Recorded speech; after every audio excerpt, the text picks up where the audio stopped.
జిల్లాలో ఏమైంది? బోర్డర్లో షకీలన్న ఓడిపోతే నిజామాబాద్ జిల్లాకే శని పట్టుకున్నాయని చెప్పి సందర్భంగా తెలియజేస్తూ ఇక్కడ పక్కన ఆయన శనీశ్వరుడు పోచారం శనీశ్వరుడు ఉండే పోచారం శ్రీనివాసరెడ్డి.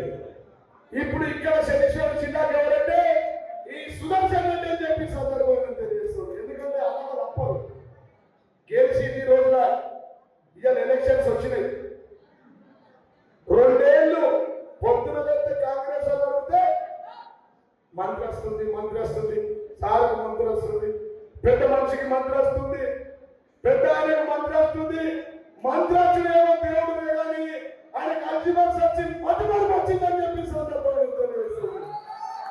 ఎందుకంటే జిల్లాలో అన్న మంత్రి ఉన్నప్పుడు ఎట్లా వచ్చారు ఉండేనా లేకుండా శక్తిగా ఎమ్మెల్యే ఉన్నప్పుడు మనందరి జీవితాల్లో ఒక పండుగ ఉండే. ఇలాగ గణేష్ అని చెప్పినట్టు ఏమన్నాడు? దసరా దసరా పండుగ చేసుకుంటే రంజాన్ వస్తే ఇండియా ఉండేది. ఈ కొత్త బలం శక్తి ఉండలేదని మాట మాట్లాడుతున్నాడు అన్న. గణేష్ అని సరే చెప్పని లేదా ఎప్పుడు వచ్చాడని కాదు, పుల్లలు దిగితాడని ముఖ్యం.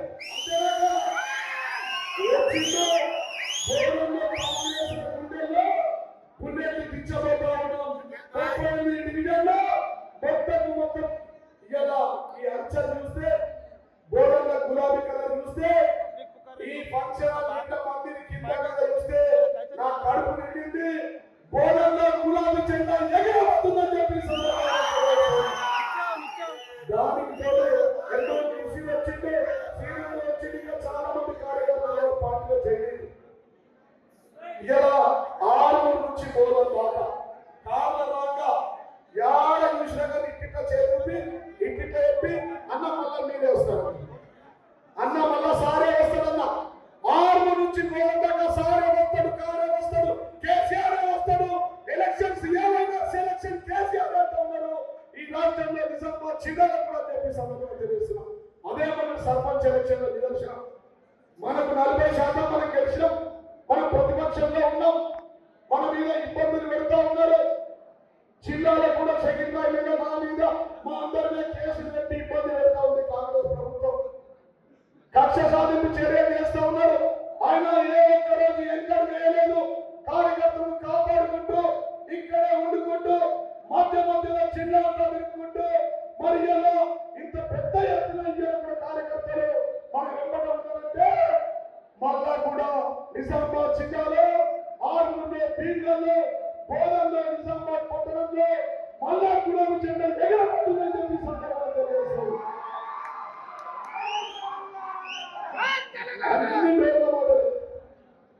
ఇద్దరు చెప్తున్నారు. మీ దగ్గర మంచిగా గమనించాలి. అడిగినని చెప్తున్నారు, అడగనని చెప్తున్నారు. ఎలక్షన్ ఏదైనా సెలక్షన్ కేసీఆర్ అంటారు. కాబట్టి ఈ మున్సిపాలిటీలో పక్కా మనం ఎగిరేస్తాం. టికెట్ వచ్చిన రావాలంతా కలిసికట్టుగా పనిచేయాలి. ఎందుకు వేయాలంటుందంటే ఇంకా చాలా పదవులు మిగిలి ఉన్నాయి. మన వీధి కూడా ఎప్పుడు చూస్తుంటే 2 ఏళ్ళు కలిసిపోయింది. చంద్రుడికి వచ్చిందంటే ఇంకా 2 ఏళ్ళలో ఎన్నికలు జరుగుతాయి. కాబట్టి 7 అయిపోతే మళ్ళీ మనదే వచ్చాం కాదా? ఈ ముసలాయన బాగా బెదిరిస్తుంది జిల్లాలో. పోలీసులకు చెప్పి కేసులు కట్టించారు. అంతేనా? చేతగాళ్ళు లక్కడాంతరుడు లొక్కడు ఎవరు చేస్తారు? చేతగాళ్ళని చెప్తారు. కార్యకర్తలు సతాంచుడు, నువ్వు ఆ పార్టీ ఉంటావని బెదిరించుడు, ఆ పార్టీలో గెలిచిన సర్పంచులు కూడా ఈ పార్టీలకు రావాలని బెదిరించుడు.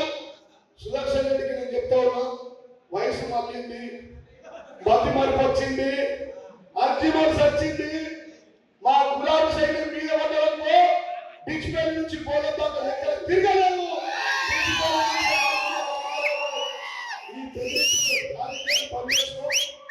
ఈ పన్ను చేసుకో, పీరియడ్ కూడా అయిపోయింది. ఇంకా ఏం తెగిరి పడ్డ 7 పదవి కూడా వీక్తుంది. బీఆర్ఎస్ నాయకులను మా బొచ్చు కూడా వీకలేదని చెప్పి సందర్భంగా ఎవరైనా టైగర్ రోజు వేటాల ఆయనకు ఒక ఇల్లు లేదు, 100 కోట్ల రూపాయలు ఉన్నాయి. ఆయన ఎవరు పోయి మాట్లాడాలా?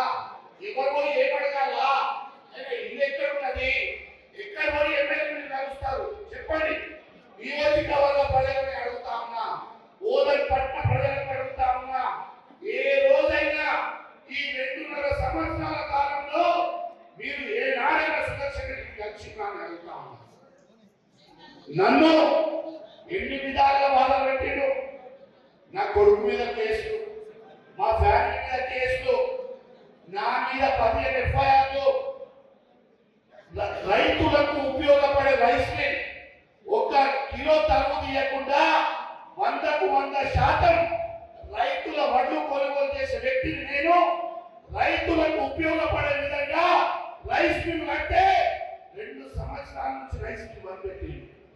ఇంత మంచి లేటెస్ట్ రైస్ మిల్, దాని మీద నా ఇల్లు తాకట్టు పెట్టి, హైదరాబాద్ ఇల్లు తాకట్టు పెట్టిన, పోలన్ ఇల్లు తాకట్టు పెట్టిన, నా రక్తం చెమట ఇచ్చి ఆ రైస్ మిల్ రైతులకు ఉపయోగపడుతుందని అంటే 2 సంవత్సరాల నుంచి నాకు ఆర్థికంగా దెబ్బ కొట్టాలా, ఈ రైస్ మిల్ నడవద్దు, మన రైతులకు మీరు సాయం చేస్తే వీటికి మంచి పేరు వస్తుందని ఆ రైస్ మిల్ బంద్ చేసి బ్యాంక్ లోన్లు తీసుకొని 50 లక్షల రూపాయలు నెలకు ఇంట్రెస్ట్ కడతా ఉన్నాం. ఎన్ని విధాలుగా ఇబ్బంది పెట్టిండు.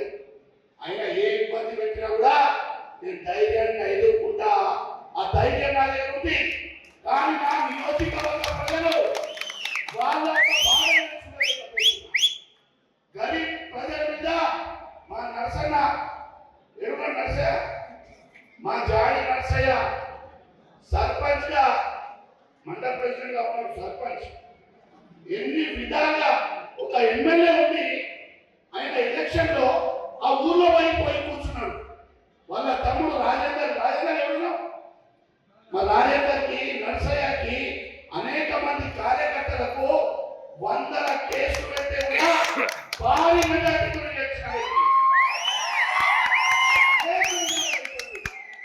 ఎన్ని కేసులు అంటే ఈ పోలీసు వాళ్ళకి హెచ్చరిస్తా ఉన్నాను. బెటర్ మీ టైం వస్తుంది.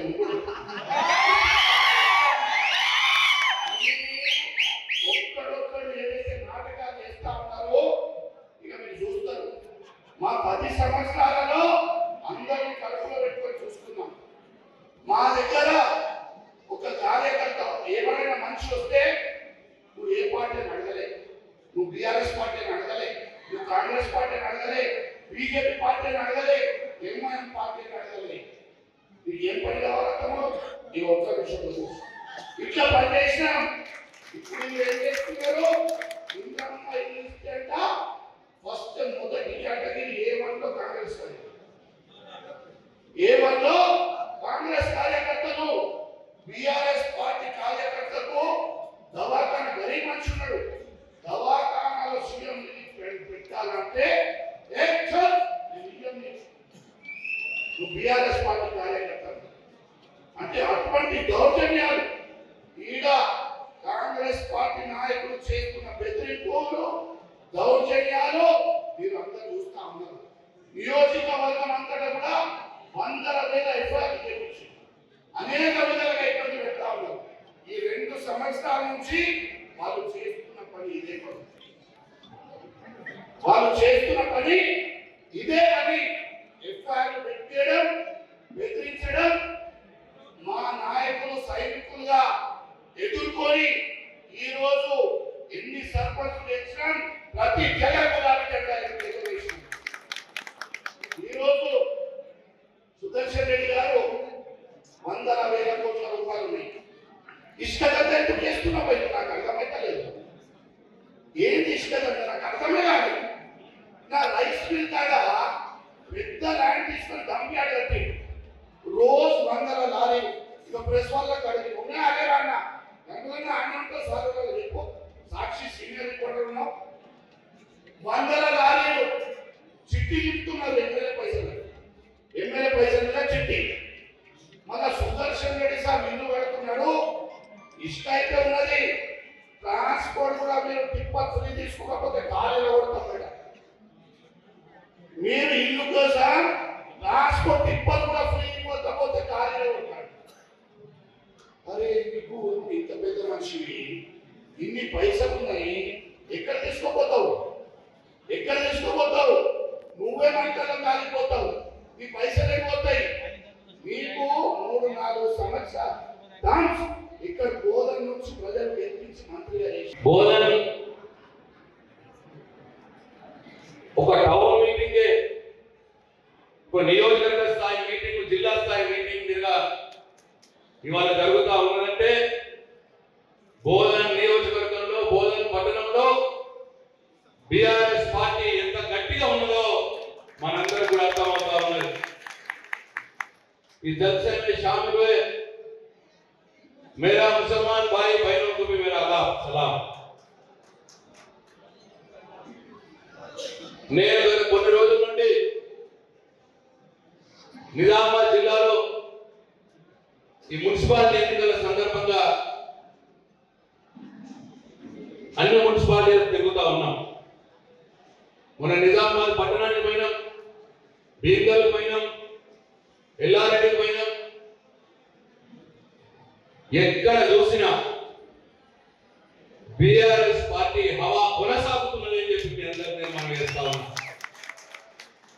ఎక్కడ చూసినా ఇదే ఉత్సాహం, ఎక్కడ చూసినా ముఖ్యమంత్రి రేవంత్ రెడ్డిని కాంగ్రెస్ పార్టీని తిట్టనోరు లేదు. మళ్ళా బీఆర్ఎస్ పార్టీ రావాలా, మళ్ళా కేసీఆర్ రావాలి, మళ్ళా బీఆర్ఎస్ పార్టీ నిలబడ్డటువంటి కౌన్సిలర్లు గెలవాలి, మున్సిపల్ చైర్మన్లు గెలవాలి అన్న ఆలోచన ప్రతి దగ్గర కూడా కనిపిస్తా ఉన్నది అని చెప్పి మీ అందరికీ మనం చేస్తా ఉన్నా. ఇవాళ బోధన్ పట్టణంలో కూడా నాకేమాత్రం డౌట్ లేదు, షకీల్ గారి నాయకత్వంలో ఇక్కడ నిలబడ్డటువంటి 36 మంది కౌన్సిలర్లు మెజారిటీ మంచి మెజారిటీతో విజయం సాధిస్తారనే పూర్తి నమ్మకం నాకు ఉన్నది అని చెప్పి సందర్భంగా చేస్తా ఉన్నా. బోధన్ మున్సిపాలిటీ మీద 3వసారి గులాబీ జెండా ఎగరడం ఖాయమని మీ అందరినీ చూస్తే నాకు అర్థమవుతుందని చెప్పి మనం చేస్తా ఉన్నా. హ్యాట్రిక్ విజయం తీసుకోవాలి, దాంట్లో ఏమాత్రం అనుమానం లేదు అని చెప్పి మీ అందరినీ మనం చేస్తా ఉన్నా. ఇవాళ ఏం జరుగుతున్నది? షకీల్ గారు 10 సంవత్సరాలు మీ అందరి దయతో మీ అభిమానంతో ఎమ్మెల్యేగా గెలిచినాక బోధన్ నియోజకవర్గాన్ని బోధన్ పట్టణాన్ని ఎట్లా డెవలప్ చేసిండో మీ అందరి కళ్ళతోటే చూసింది. అందుకే మొన్న కాంగ్రెస్ గాల్లో కూడా షకీల్ గారు చాలా తక్కువ ఓట్లతో ఓడిపోయినాడు. గెలిచిన ఆయన గెలిపే కాదు, షకీల్దే గెలుపు. వాస్తవంగా ఆయన గెలిచి కొద్ది తేడాతో ఓడిపోయినాడు. ఎందుకంటే ఆయన పనులట్ల చేసినాడు. కేసీఆర్ గారు అన్ని వర్గాల ప్రజల్ని కడుపులో పెట్టుకొని సాగుతున్నాడు. మైనారిటీ వర్గాల్ని, రైతుల్ని, మహిళల్ని అందరినీ కూడా కడుపులో పెట్టుకొని, అన్ని కులకుల వారిని కూడా కడుపులో పెట్టుకొని సాగుతున్నాడు. షకీల్ గారు కూడా కేటీఆర్ గారిని రిక్వెస్ట్ చేసి ఈ బోధన్ మున్సిపాలిటీ అభివృద్ధికి 100 కోట్ల రూపాయల నిధులు వచ్చిన కరెక్ట్ షకీల్ గారికి ఏమన్నా చెప్పి మనం చేస్తాం. 100 కోట్లలో దాదాపు 60 కోట్ల రూపాయల పనులు, సీసీ రోడ్లు కావచ్చు, డ్రైనేజీలు కావచ్చు, సెంట్రల్ లైటింగ్ కావచ్చు, ఇవన్నీ కూడా జరిగిన సంగతి మీ కళ్ళ ముందరనే ఉన్నది. మిగతా 40 కోట్ల రూపాయల పని మంజూరు అయినాయి, కూడా మంజూరై సిద్ధంగా ఉన్నాయి. షకీల్ గారు మంజూరు చేసుకొని తీసుకొచ్చిండు. ఆ మిగిలిన 40 కోట్ల రూపాయల పనులు 2 సంవత్సరాలైంది, ఇంకా చేయడానికి ఆ పెద్ద మనిషికి మనసు పట్టలేదు అని చెప్పి మీ అందరూ అర్థం చేసుకోవాలి. ఎందుకు జరగట్లేదు ఆ పనులు? మంజూరైన పనులు ఎందుకు చేయట్లేదు? ఎందుకు బోధన్ పట్టణ ప్రజల్ని మీరు శిక్షిస్తున్నారు అని చెప్పి నేను ఈ సందర్భంగా ఈ కాంగ్రెస్ పార్టీ ప్రభుత్వాన్ని నేను నిలదీస్తా ఉన్నా. కొత్తగా మీరు మంజూరు చేసేది లేదు, కొత్తగా శాంక్షన్ చేసేది లేదు. ఆల్రెడీ శాంక్షన్ అయిన పనులనే 2 ఏళ్ల నుంచి ఎందుకు చేస్తలేరు అని చెప్పి నేను కాంగ్రెస్ పార్టీ నాయకులను నిలదీస్తా ఉన్నా. ఇది ఒకసారి మనందరం కూడా ప్రజలకు అర్థమయ్యేలా చెప్పాలని చెప్పి మీ అందరికి నేను మనం చేస్తా ఉన్నా. ఇప్పుడే షకీల్ గారు చెప్పినారు,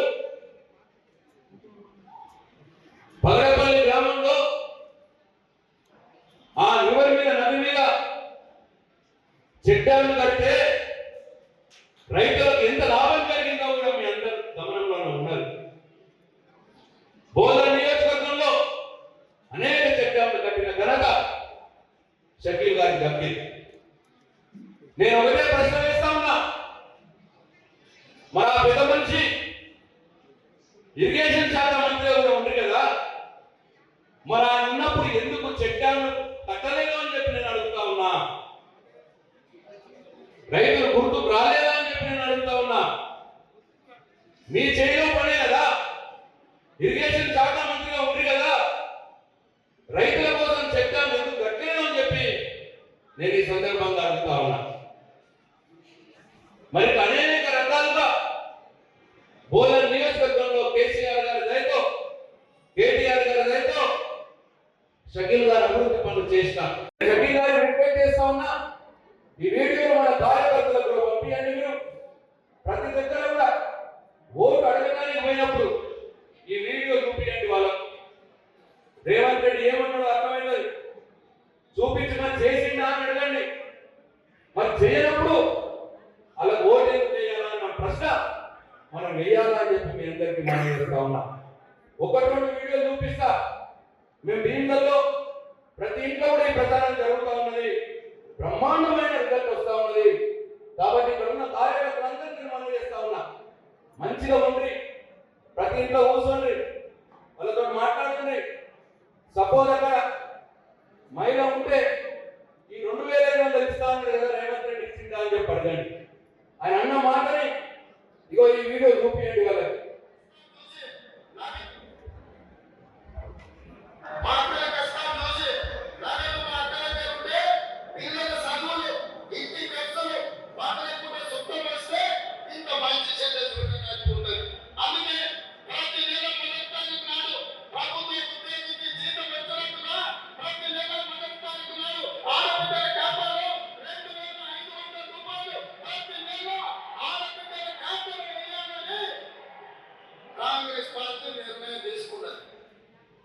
ఏసీడమ్మా తాత వాడా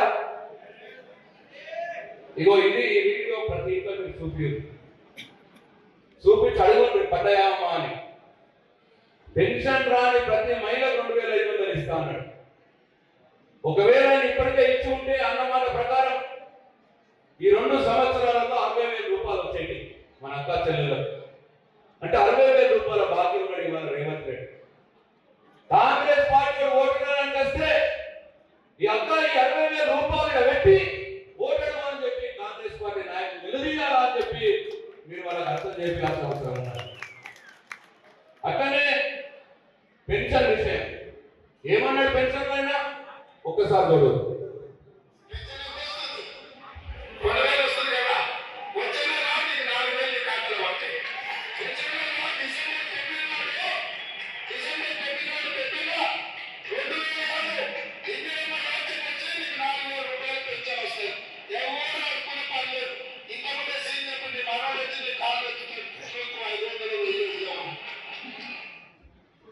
చేసి 4,000 2,000 ఇది చూపి దయచేసి. మంచి రెస్పాన్స్ ఉన్నది. భీమగల్లో మా కార్యకర్తలు ప్రతి ఇంటికి పోయి చూపిస్తున్నారు. ప్రతి ఒక్కరు కోపం వస్తా ఉన్నారు రేవంత్ రెడ్డి మీద, బాధ వస్తా ఉన్నారు మమ్మల్ని మోసం చేసిండైనా అని చెప్పి. మరి మోసం చేసినోడికి మళ్ళా కాంగ్రెస్ పార్టీకి చేకూర్చుకు ఓటేస్తామమ్మా అని చెప్పి అడగండి ప్రతి ఇంట్లో. వాళ్ళే మనకు చెప్తారు. భీమగల్ ప్రతి ఇంట్లో అంటున్నారు ఈ ముడగొడుకు మోసం చేసి మమ్మల్ని ఆశపై చేసినకు కేసీఆర్ మంచిగా ఉండే, ఈసారి కారు గుర్తు కేసి కౌన్సిలర్ గా బీఆర్ఎస్ పార్టీ గెలిపిస్తామని చెప్పి భీమగల్లో ప్రతి ఇంట్లో కూడా అంటా ఉన్నారు. దయచేసి ఇటువంటి వీడియోలు అన్నీ ఉన్నాయి. తులం బంగారం అన్నారు, దాని వీడియో ఒకటి ఉన్నది. రైతు బంధు అన్నాడు, దాని వీడియో ఒకటి ఉన్నది. వడ్ల బోనస్ అన్నాడు, దాని వీడియో ఒకటి ఉన్నది. చాలా ఇట్లా అన్ని వీడియోలు కూడా షకీల్ గారి దగ్గర కూడా ఉన్నాయి. దయచేసి మీరు పంపించండి అందరికీ. మీరు మీ కౌన్సిలర్ ఒక్కొక్క కౌన్సిల్ వారికి ఒక గ్రూప్ చేసి ఒక 5-10 మందిలో గ్రూప్ చేసి వాళ్ళకి వీడియో ఇస్తే ప్రచారంలో ఇది బాగా పనిచేస్తూ ఉన్నది. ఆ వీడియో చూసిన తర్వాత వాళ్ళకి మొత్తం గుర్తుకొచ్చి వాళ్ళు కోపంతో బాధతో కాంగ్రెస్ పార్టీని శాపనార్థాలు పెడతా ఉన్నారు. కాబట్టి ఇది వాడుకోవాలని చెప్పి మీ అందరికీ మనం చేస్తా ఉన్నాం. మేము ప్రశాంత్ రెడ్డి గారు, జీవన్ రెడ్డి గారు అందరూ మాట్లాడుకున్నాం. అసలు బీఆర్ఎస్ సత్తా ఏంది, మా గులాబీ సైన్యం సత్తా ఏందో ఈ జిల్లా ప్రజలకు మేము చూపెట్టాలి. అది భోజనం చేసి శ్రీకారం చుట్టాలి అని చెప్పేసి ఈరోజు ఇక్కడ కార్యక్రమం మొదలుపెట్టాం. 38 డివిజన్లు భోజనంలో ఉన్నాయి. 38 డివిజన్లలో కూడా గులాబీ జెండా ఎగరేసి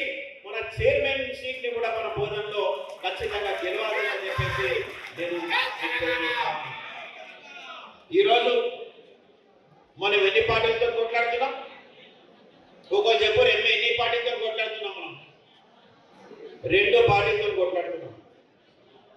ఏ పార్టీలు అంటే బోధన్ నిజామాబాద్ సంగతి చెప్తున్నా నేను. వేరే నియోజకవర్గాల్లో వేరే ఉంది, 2 పార్టీలు ఆపోజిట్ ఉంది.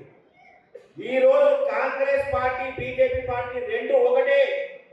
ఆ 2తో కలిపి మనం కొట్లాడుతున్నాం. అంటే వాళ్ళిద్దరు కలిసి పనిచేస్తున్నారు అండర్స్టాండింగ్ లో. ఒక దగ్గర నువ్వు ఈ క్యాండిడేట్ పెట్టు, ఇంకో దగ్గర మేము స్ట్రాంగ్ క్యాండిడేట్ పెడతాం అని అండర్స్టాండింగ్ లో పనిచేస్తుంది.